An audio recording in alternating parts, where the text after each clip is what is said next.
One thing that you'll find when you study the Quran, you'll find that when Allah subhanahu wa ta'ala talks about Jannah, for example, when Allah subhanahu wa ta'ala describes Jannah, or when Allah describes the fate of a believer, He says something again and again, and that is لَا خَوْفٌ عَلَيْهِمْ وَلَا هُمْ يَحْزَنُونَ.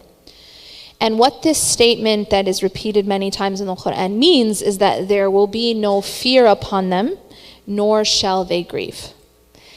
When we look at these two things that Allah subhanahu wa ta'ala is speaking about, He's speaking about fear, anxiety in other words, and He's speaking about sadness, or actually I'm going to take a moment and explain the difference, but sadness and to a more extreme effect, depression. When you study psychology and you study mental health, you find that the most common disorders that people are plagued with fall under one of two categories, either anxiety disorders or depressive disorders. So what we find by studying the human condition is that that which plagues the human being, the things that we suffer from most, fall in one of these two categories of either fear or some sort of sadness.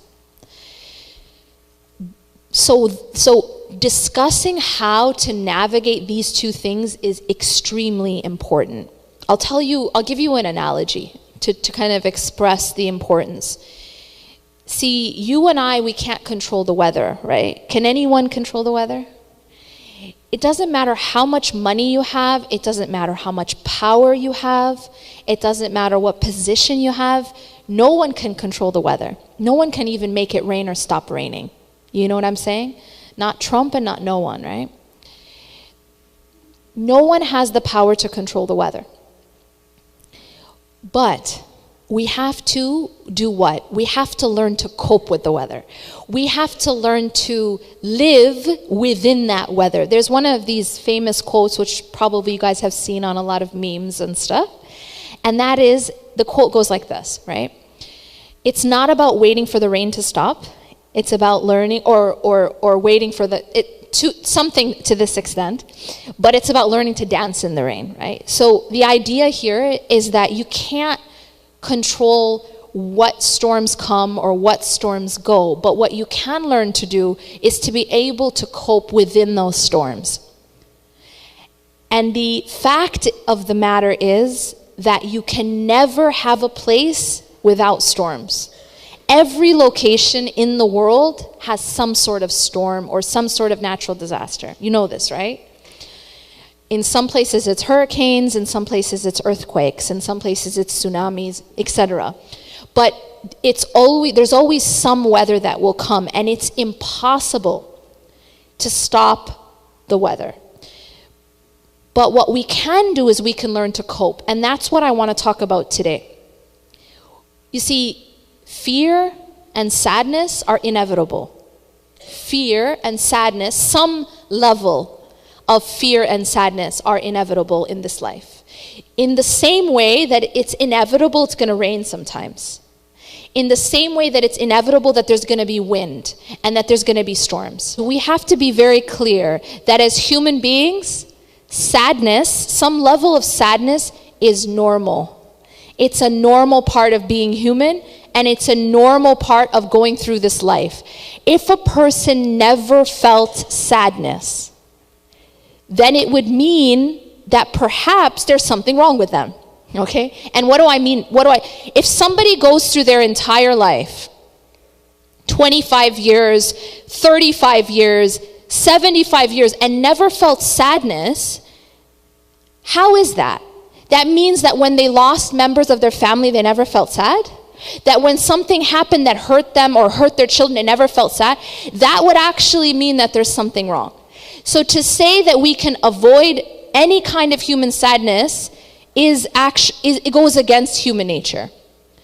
So why am I explaining this? Why am I spending so long explaining this? The reason I'm doing that is because if we don't understand the difference between sadness and depression, we can become very, very confused, and it actually can cause a lot of damage. Can I tell you why? I'll tell you why. How often have you guys heard statements like, a believer should never be sad? Anyone? Or sadness is from shaitan. Anyone heard that? These kinds of things are thrown out all the time. If you have enough Iman, then you should never be sad. Is this all sounding familiar? Okay, why is this problematic? The reason this is problematic, well, there's many reasons, but I'm going to begin by telling you this. Everything Allah created, everything Allah created, He created with a purpose. Did Allah create anything without a purpose? No, obviously not. Allah is exalted above creating anything without a purpose. When Allah created emotions, He created them with a purpose. And indeed, sadness actually was created with a purpose. And you might be shocked to hear this, but even anger was created with a purpose. Do you know that? That might seem kind of strange, right? Anger was created with a purpose. Sadness was created with a purpose. Joy was created with a purpose. Even fear was created with a purpose. Do you guys understand what I'm saying? What is the purpose of all these different emotions? Well, each emotion has its function. But here is the key.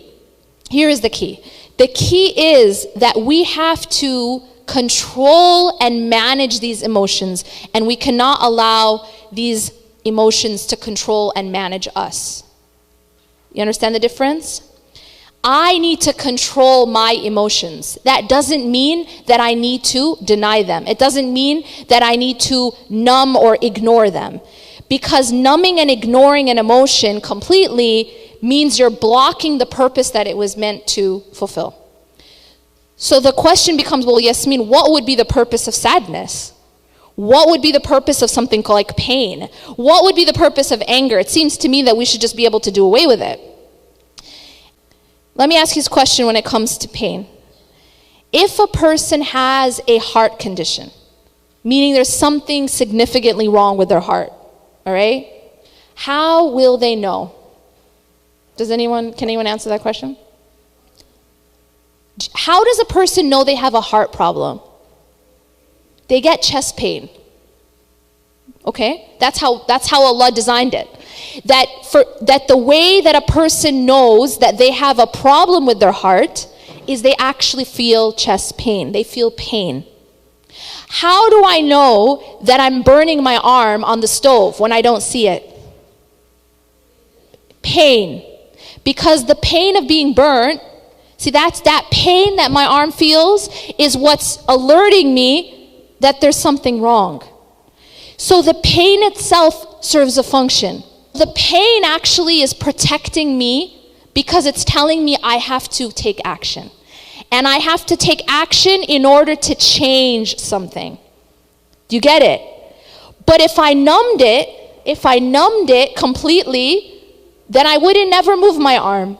If I numbed the chest pain, if I didn't feel the pain, I would never go to the doctor and then fix the problem.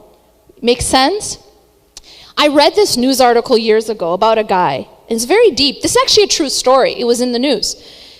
This guy who goes to the dentist, and he doesn't have health insurance. So when he goes to the dentist, he's going because of pain, tooth pain. So he goes to the dentist, and the dentist tells him that he has an infection. And he prescribes for him two kinds of medication. He prescribes for him an antibiotic to actually treat the infection, and he prescribes along with that a painkiller to just numb the pain. Well, since the man couldn't afford both, which one do you think he chose? He chose the painkiller. And so what happened to this man is that the infection spread to his brain and he died. Do you know how deep that is? There's actually a lesson in that. There's a lesson there. And this is in fact what we do in life with our pain. This is what we do with our emotional pain. Is the moment that we feel pain, instead of going to the root of the pain, what's causing the pain and changing it and addressing it, we just want to numb it. Emotionally, we feel something that hurts us. What do we go to immediately? Numb it. Let's distract ourselves. Let's look for something to, like a sedative of some sort. You know, people have a lot of things that they use as sedatives. A lot of things. Some people go to drugs. Some people go to alcohol. Some people go to, their careers, their jobs, music, whatever it is. But these essentially become escapes. It's like that painkiller, right? It's to numb the pain. Because I don't want to feel the pain, but at the same time, I'm not going to the root to solve the cause of the pain. Now, is pain and sadness supposed to be perpetual? Is it supposed to be permanent in this life? Anyone? No, it's not. We go through life and, everyone's been in pain before, right? You stub your toe, you burn yourself, you cut yourself. We know what physical pain feels like, right? But alhamdulillah, if everything's okay, we're not in perpetual chronic pain, right? And may Allah subhanahu wa ta'ala protect us from that. That's one of the hardest tests, isn't it? But the purpose is supposed to be temporary in order for you then to make a change. All right. So now I told you at the beginning that I'm putting sadness over here. I'm putting in its own category. Why? Because I want to kill this myth that if you have Iman and if you are a good enough believer, you'll never feel sadness. Because that's actually untrue. Sadness was created for a purpose. Yes, it's not intended to be perpetual. It's supposed to be temporary, but it does serve a purpose. It serves a purpose. So what we need to do is this. Dealing with our sadness is the proper way to deal with sadness. I'll actually get to that. But before I get to the proper way of dealing with sadness and pain, I want to just move over to depression. I want to move over to this umbrella term that I gave you. What were the two terms underneath? Despair and hopelessness. Do you remember at the beginning I said these quotes that people say, things like, a believer will never be sad, sadness is from shaitan, right? These kinds of things. You know what the problem with these quotes is? The problem is? They've used the wrong word there. They've used the wrong word. They've used the word sadness. And like I said, and like any psychologist can tell you, sadness in and of itself is a normal human emotion. Okay? Who created it? Allah. All right. So if we want to reword that statement, then we put despair. A believer never despairs. And that's actually true. A believer does not feel hopeless. And that's actually true. Can someone think, what's the difference? They sound like they're the same, but they're not the same. I'll tell you why they're not the same. Hopelessness and despair means that you're giving up. Hopelessness and despair means I'm not going to try anymore. There's no point. I have no more hope for tomorrow. That's different than saying I'm sad today. Make sense? And I'll give you guys examples. The Prophet ﷺ went through periods of sadness. You know the year of sadness when he lost his wife, Khadija radiallahu anha, and his uncle, right? He had a period of sadness. Yaqub alayhi salam. Yaqub alayhi salam. When he lost Yusuf alayhi salam, he cried, he kept crying, and he cried so much till he lost his vision. Why did he do that? Because he was sad. But did he lose hope? He never lost hope. Do you know that even within his sadness, he still had hope that he would see his sons again? Do you understand? So while he felt that normal human emotion when you lose your child is sadness. The Prophet ﷺ felt sadness and cried when he lost his son, right? When his son died, he cried and the people around him asked him, what is this? And he said, it is mercy which Allah puts in the hearts of the believers. And when his son died, he said, what? The famous saying, the eyes shed tears and the heart feels sad. The heart feels it, but the tongue does not utter except what pleases Allah. He's teaching us what that means to be human, right? to be human.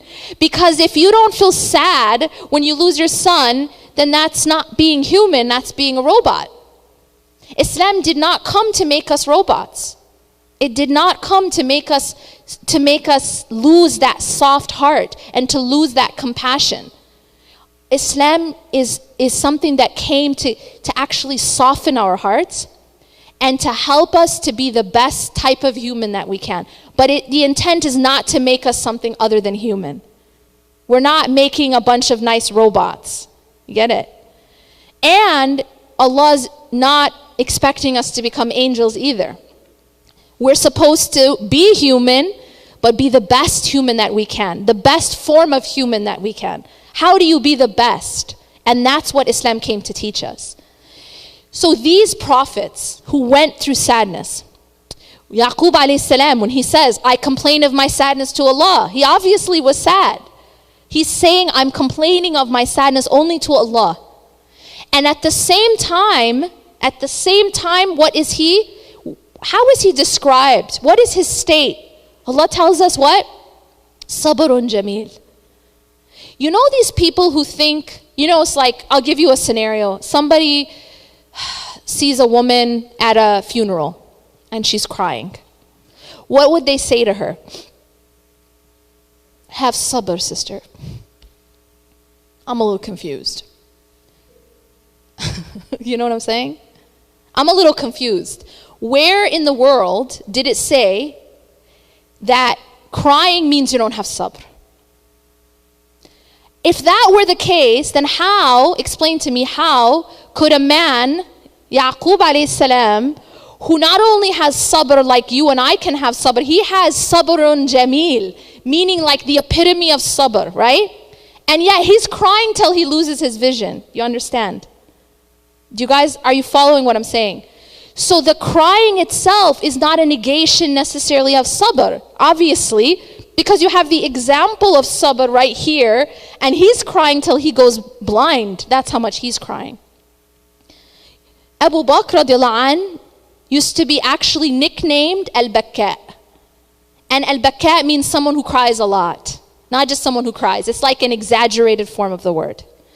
Even so much that at the time that the Prophet ﷺ was on his deathbed, and he told Aisha radiallahu anha, because he couldn't lead the prayer, he told Aisha radiallahu anha, tell your father to lead the prayer. And do you know what her response was? But he cries too much. That was her actual response. He was known to cry so much. Umar radiallahu anh, right, the man's man, he had marks on his face from tears. We need to go back and recalibrate our definitions. Because Allah created tears for a reason. And anytime you block the natural way that Allah created, you are harming yourself. You're actually harming yourself. Crying is actually part of the healing process. You know, scientifically, they found that the chemical makeup of emotional tears is different than, for example, happy tears. You understand what I mean? Chemically. Allah is clean. He's actually healing us when we cry. That it's part of the healing process. That it's part of the cleansing. So when you see someone grieving and they're crying, and you tell them, block that, stop that. Stop that. You're harming them. You're harming them. Because what happens when you block a healing process, I'll tell you what happens. Imagine someone gets a gunshot wound, right? Gunshot wound. And they think, okay, I got a gunshot wound. Let me deal with this. Just put a Band-Aid on it. Let's just put a Band-Aid on it. It'll be fine. Right? And it's oozing and it's oozing. No, I'm fine. Let's just cover it up. Well, what's happened? Yes, you've covered it up. But has it gone away? Has it healed? You can pop all the painkillers in the world, all the numbing, medications in the world, but your gunshot wound is not healed. You know, people say time heals all wounds. That's wrong. That's actually wrong. I'll tell you why. Because if it is not properly dealt with, time won't heal no wounds. In fact, time can just make it worse if it's not dealt with properly. Make sense? Study the physical world and it will teach you about the spiritual world. If you study, any physical law has like a parallel in the unseen, in the spiritual world, okay? So physically, you and I know that if someone has a gunshot wound and you just pretend that it's okay by popping Tylenol and covering it up with a Band-Aid, isn't gonna make it okay. It doesn't just heal. Oh, no, give it time. Can anyone tell me what happens to that wound after time of just covering it up without cleaning it and dealing with it? It will actually lead to an infection. This is what we do emotionally. Most of us, and we are taught to do this, by the way. We are actually taught to do this by our parents and by our teachers and by our religious leaders. We're taught this is the right way. Yeah? I cannot tell you how many times and how like annoyed it makes me when I see things like, I decided to be strong even when I want to cry. What's wrong with that statement? Yeah, as if they're contradictory. You get it? You guys hear this stuff all the time. It's all over Facebook. It's these annoying memes. Yeah? These annoying videos that say things like this. This is absolutely poisonous. Be strong even when you want to cry. Hold up. Are you trying to tell me that Yaqub alayhi salam wasn't strong? Was he not strong? I'm sorry, but he's stronger than all of us combined. He had sabrun jameel, but he's crying. It does not mean that you're not strong because you're crying. The closest people to Allah subhanahu wa ta'ala cried. The Prophet ﷺ cried. Abu Bakr radiallahu anh cried. Are we better than them because we're not crying? No, I'll tell you what we are. As Ibn al-Qayyim said, when a person stops crying completely, it's a sign of a hardened heart. It's not a good thing. It's not something that we should be like trying to attain. Because when the eyes become dry, it's a sign of a dead heart or a hardened heart. And he tells us that the hardened heart is the furthest from Allah subhanahu wa ta'ala. So this is not our goal. Our goal is to soften the heart, not harden the heart.